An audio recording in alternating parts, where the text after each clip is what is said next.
Nah, soal vaksin COVID-19 booster kedua, masyarakat umum berusia di atas 18 tahun, seperti yang tadi sudah disampaikan, sudah bisa mendapatkannya di layanan kesehatan terdekat mulai esok Selasa 24 Januari.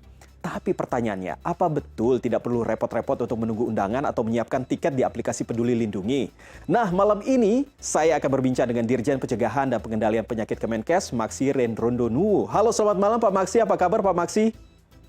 Selamat malam Bang Iqbal. Baik, Pak Maksi. Terima kasih sudah bergabung bersama kami. Pak Maksi, sebenarnya bagaimana mekanisme untuk mendapatkan vaksin ini? Apakah ada perbedaan dengan sebelumnya? Seperti yang tadi sempat saya pertanyakan, apa betul kita bisa mendapatkan booster kedua ini tanpa harus perlu menunjukkan tiket vaksin?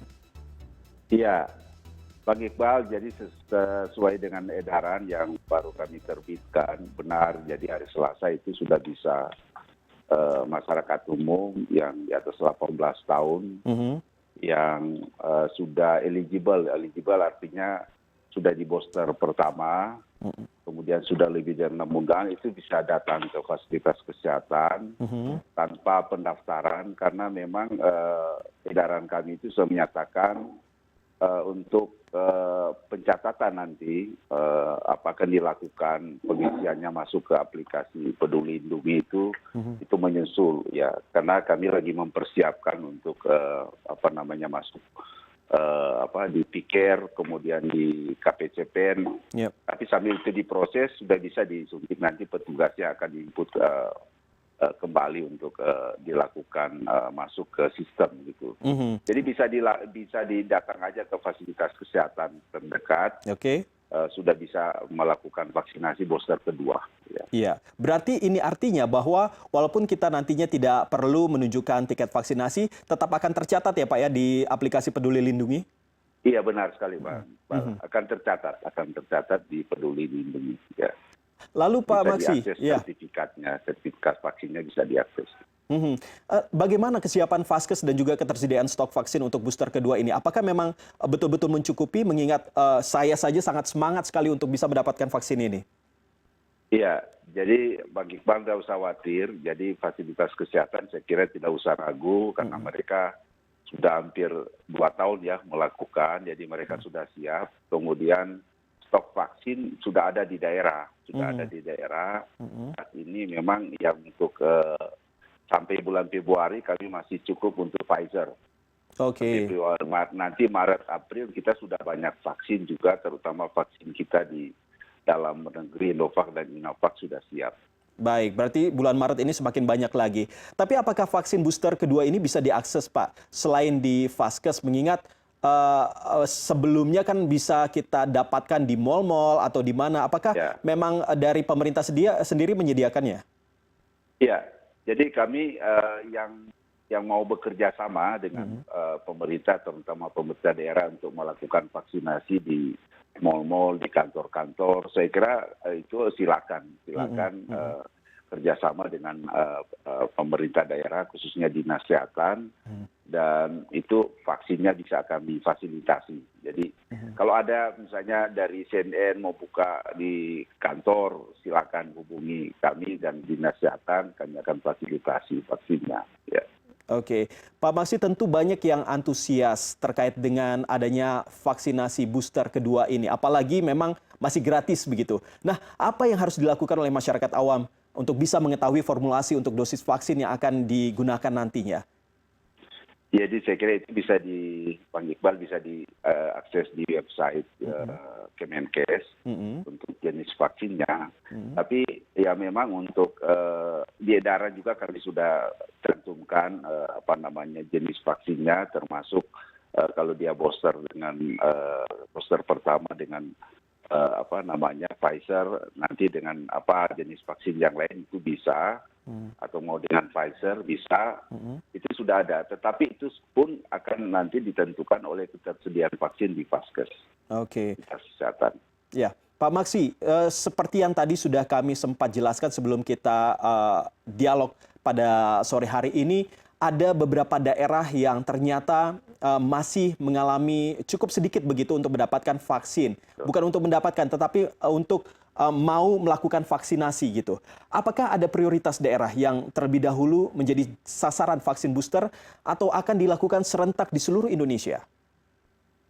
Jadi memang untuk kita tahu prioritas pertama untuk booster kedua itu berdasarkan risiko. Jadi SDM kesehatan sudah memulai, kemudian lansia juga sudah mulai, dan saat ini kita merata masyarakat umum di atas 18 tahun yang sudah vaksin sudah lebih dari 6 bulan itu menjadi prioritas vaksin semua.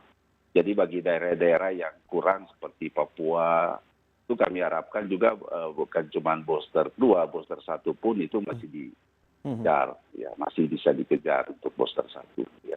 Oke, tapi apa alasannya Pak Maksi? Kenapa bisa sampai cukup rendah begitu cakupan vaksinasinya seperti halnya Papua, Maluku, dan lain sebagainya? Ya, pertama mungkin dari sisi akses ya, akses yang sulit ya untuk daerah-daerah yang sulit sekali di Papua, di pegunungan.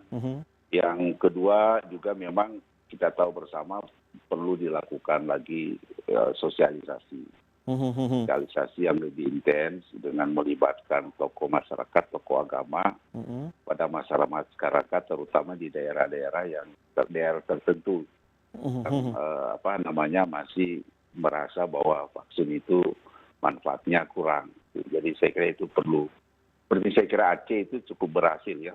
Melalui tokoh-tokoh ulama itu berhasil untuk melakukan vaksinasi di Aceh. Baik, tapi kalau berbicara soal cakupan vaksinasi, target yang sebenarnya sudah ditetapkan oleh pemerintah, apakah sebenarnya untuk vaksinasi dosis pertama, kedua, dan juga booster pertama ini apakah sebenarnya sudah mencapai target, Pak? Iya, dari sisi cakupan ya berdasarkan WHO untuk dosis pertama kita melebihi ya dosis pertama. Kita kalau dari sasaran itu lebih dari 90%. Tapi memang dosis lengkap, dosis 2 itu anjuran WHO itu kan harus lebih dari 70%. Kita hampir mendekati 70%, 68% kita mendekati itu. Tapi memang kan masih ada sasaran vaksinasi yang baru akan kita tindak lanjut. Seperti anak di bawah 5 tahun itu kan belum masuk sasaran lalu. Ya. Kemudian untuk dosis booster pertama, target yang kita harapkan itu 50%, memang saat ini kita baru sampai belum 40% untuk booster pertama. Ya, yang kita harapkan yang sudah booster pertama ini mereka akan melanjutkan booster kedua. Ya. Jadi kita masih kejar booster pertama, kita masih ketinggalan 10%, dan booster kedua tentu kita harapkan juga kita akan capai yang sudah 40% yang sudah disuntik booster pertama. Oke, Pak Maksi melihat dengan kondisi pandemi saat ini seperti halnya di Indonesia sendiri dan juga secara global, terutama di Cina, sudah mengalami peningkatan begitu terkait dengan penyebaran COVID-19. Bagaimana dari pemerintah sendiri untuk melihat vaksin ini, seberapa penting sebenarnya vaksinasi untuk booster kedua ini penting bagi kita sebagai masyarakat? Ya, jadi kita ketika juga Pak Presiden mengumumkan untuk memberhentikan PPKM dan sudah ada edaran dari Mendagri, Permendagri yang baru. Jadi yang paling utama saat ini adalah apalagi kita mau masuk kepada transisi endemi, kita harapkan mungkin di bulan-bulan pertengahan tahun ini kita sudah masuk. Tentu yang paling kunci, yang paling penting adalah kita harapkan antibodi daripada masyarakat itu tetap dipertahankan di atas 90%. Saat ini serosurvey kita menunjukkan sudah 90-an%. Tapi kita lagi melakukan sementara, kita tunggu hasilnya karena kan rata-rata sudah lebih dari 6 bulan vaksinasinya. Kita harapkan dengan percepatan vaksinasi ini, kalau pertengahan tahun kita akan masuk ke transisi endemi, tentu kita harapkan kita tetap mempertahankan antibodi masyarakat tetap di atas 90%. Saya kira itu kuncinya. Itu kuncinya. Jadi apapun varian baru yang ada seperti di China, yang ada juga informasi XBB 1.5 itu budaya mulai naik di India, di Amerika, saya kira di Jepang. Jadi dengan kita yakin dengan ketahanan antibodi penduduk kita, masyarakat kita sangat yakin Ya sekalipun ada varian subvarian baru, kita nggak terlalu khawatir. Ya. Baik, baik. Tapi sejauh ini seperti apa sosialisasi yang dilakukan oleh pemerintah terkait vaksinasi booster kedua ini? Apakah memang selain dari media memang juga cukup masif begitu, mengingat bahwa untuk booster ke satu saja memang masih cukup sedikit? Ya, ya memang kita tetap melakukan, kita tentu Kementerian Kesehatan tidak sendiri, jadi Kementerian Kesehatan dengan berbagai cara tentu melakukan sosialisasi termasuk dibantu oleh teman-teman media, tapi juga kami harapkan tentu peran daripada pemerintah daerah, kemudian para tokoh masyarakat, ya kita bersatulah sebagaimana kita sudah mampu berhasil melakukan vaksinasi dosis 1, dosis 2, saya kira peran semua masyarakat itu sangat diperlukan untuk melakukan vaksinasi, itu ajak lagi masyarakat untuk melakukan booster kedua. Ya, booster ke-1 diselesaikan dan booster kedua. Oke, tapi kalau menurut dari Kementerian Kesehatan sendiri, bagaimana Kemenkes melihat situasi pandemi di Indonesia sendiri? Apakah memang kita perlu khawatir terkait dengan sekarang ini kan memang sudah dibuka untuk turis asing seperti halnya dari Tiongkok untuk datang ke Indonesia. Tentu apa yang menjadi harapan dari Kemenkes agar kita tetap terhindar dari penyebaran COVID-19 ini? Ya, tentu yang pertama, sekalipun kita sudah memberlakukan ya, sudah PPKM dicabut, penguatan pintu masuk entry point kita tetap kita perkuat, yaitu di fungsi daripada kantor kesehatan pelabuhan, baik udara maupun laut maupun lintas barat. Darat itu tetap kita perkuat untuk melakukan deteksi terhadap negara-negara yang kasusnya tinggi, tentu kita ada perhatian khusus bagi negara-negara itu. Yang kedua, saya kira yang saya katakan tadi, kita tetap kalau antibody kita yakin nanti mudah-mudahan surveinya keluar dalam waktu mungkin 2-3 minggu depan sudah keluar hasilnya, kita rilis, kita akan lihat.